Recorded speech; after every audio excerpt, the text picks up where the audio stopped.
Welcome back to Conservative American Predictions. This is the video I have been waiting to make for months, really years, and it's so exciting that we're finally at this point. We're finally so close to Election Day. We are just a couple of hours really away from this important moment in history, an important moment in the history of our country, really, one of the most. And it's really one of the most not only important elections but interesting elections as well. We've seen so many changes throughout the course of this election. We've seen so many different factors going into different predictions and different aspects of it. It's just such an interesting race, and we finally come to the conclusion of it all.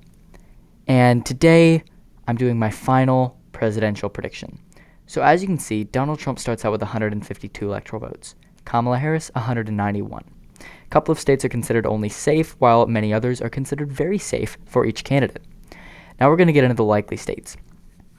And I'm not going to focus too much on these. There's a couple I will, but overall, not going to focus on them too much. We'll start with Kamala Harris's first. So she has the states of Minnesota, she has New Mexico, she has Virginia, Maine at large, and New Hampshire, all going for her by likely margins. So if you go back to 2020, which, give this a minute to load, but if you go back to 2020 on the presidential levels, Joe Biden carried all of these states by likely margins. As you can see, starting with the state of New Mexico, Biden won by 10.8%. And, Trump doesn't have a whole lot of room to improve here, aside from the Latino vote, which I expect him to do so. However, it's not going to change the outcome too much. My final margin out of the state is probably about a D plus 8 margin. Minnesota, I think, is going to be about D plus 7.5. If you go to the Minnesota averages, it is a little more interesting. You have, not the Senate, you have it a little bit closer than expected. Harris plus 5.6, as some of the polls have been pretty close. But overall, I have it about D plus 7. Tim Walz is definitely going to help in the Minneapolis suburbs and Minneapolis itself. And the rural areas, maybe he helps a little bit more than if he wasn't on the ticket. Of course he does, but it's not going to, swing many of those counties, and Trump will still improve there, making the margin a little bit narrower.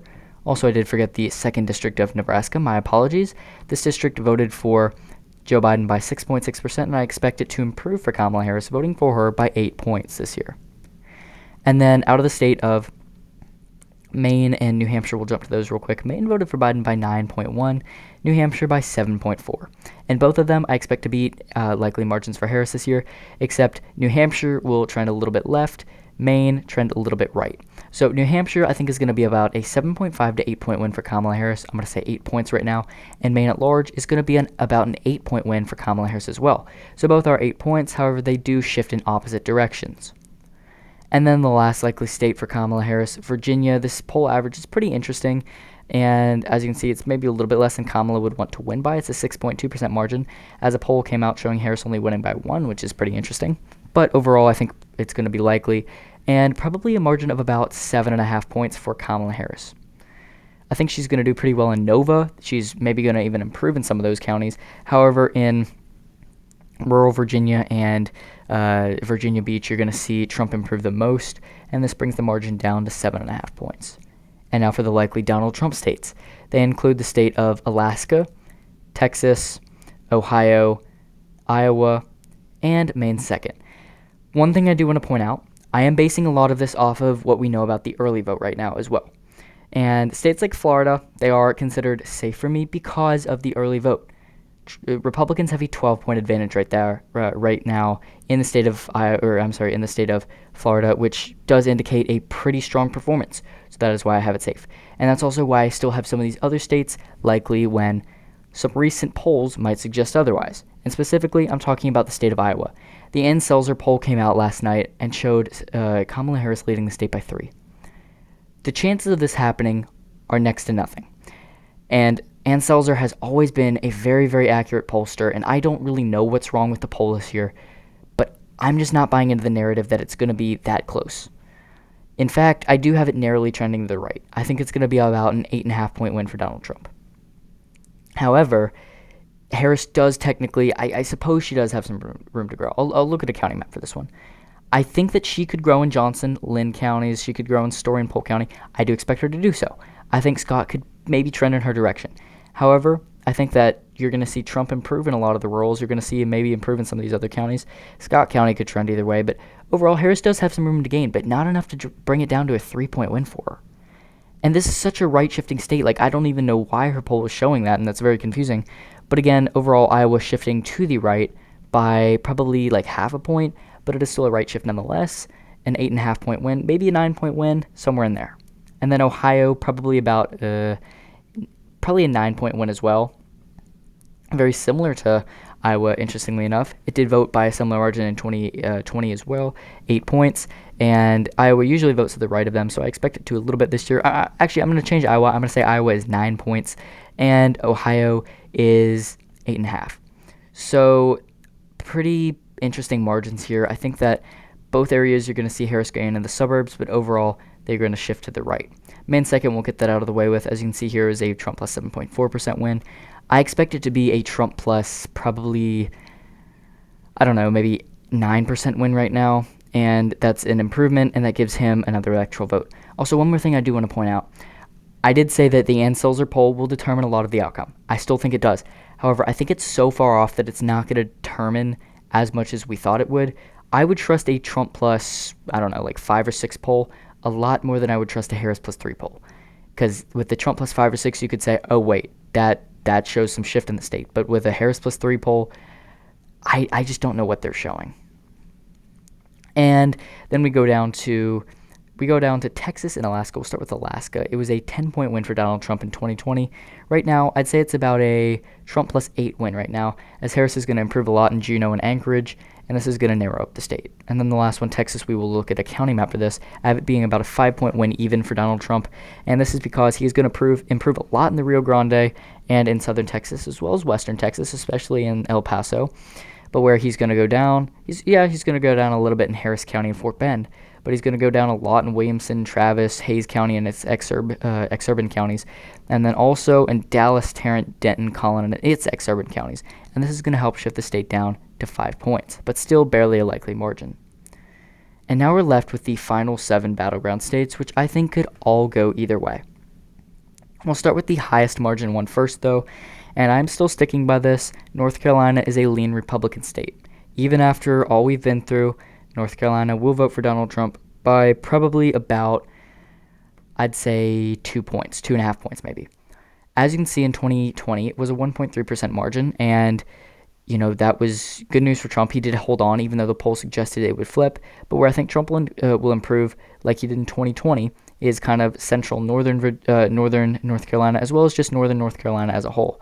He'll also do better in the Hurricane Helene hit areas and southern North Carolina, while Harris will gain in Orange, Durham, Wake, its surrounding suburban counties, and Mecklenburg. And then the next highest margin is the state of Georgia, which I'm going to say is about 1.5 to 2 points, as early vote is looking terrific for Republicans there. They're still up by 3 points in the early vote, at least from the modeled data.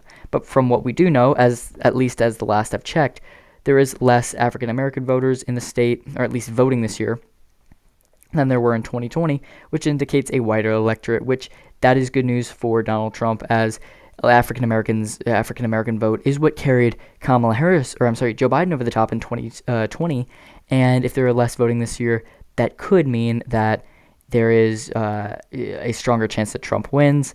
Now, even if there are about the same level of African Americans voting in 2020, I think that you're going to see the white demographic shift to the right a little bit. So overall, it's still an improvement for Donald Trump, about a 2-point win.